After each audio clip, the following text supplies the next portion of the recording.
হায়াতের খুব অল্প সময় আমার জন্য অপেক্ষমান। এই অল্প সময় ফুরিয়ে গেলে আমিও ফুরিয়ে যাব, হারিয়ে যাব অজানা এক রহস্যময় জগতে। দিন ফুরিয়ে যাচ্ছে, ওপারে ফেরার সময়টাও ঘনিয়ে আসছে। এই যে আনন্দ, এত কোলাহল, সুখের বাড়ি, সব কিছু লিখে দিতে হবে শুধুমাত্র একটি মৃত্যুর দলিলে। মৃত্যু যে চিরন্তন, মৃত্যু থেকে তো আমরা কেউই পালাতে পারবো না। হে আমার নফস, আর কত রবের সামনে অপমানিত করবে আমায়, আর কত রবের থেকে আমায় দূরে সরাবে।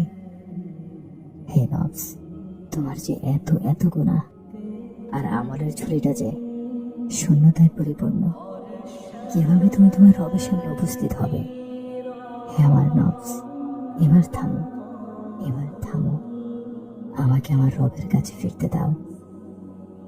আমার নিস্তব্ধ কবরে থাকবে না কোনো কোলাহল, থাকবে না কোনো বাঁধ ভাঙা আওয়াজ। যুগ যুগ ধরে এভাবেই একাকী পড়ে থাকবো নির্জনে ঘেরায় সেই কবরে। যুগের পর যুগ ধরে কেউ কাছে আসবে না, কেউ খোঁজ নেবে না।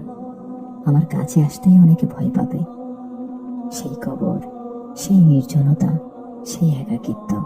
তবুও আমি দুনিয়ার আয়োজনে আসক্ত হয়ে আছি।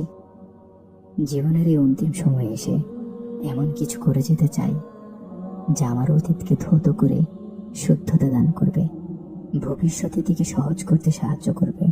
হয়তো এই সময় শীঘ্রই ফুরিয়ে যাবে, আজ বা কাল কিংবা যে কোনো সময়। সাথে ফুরিয়ে যাব আমিও।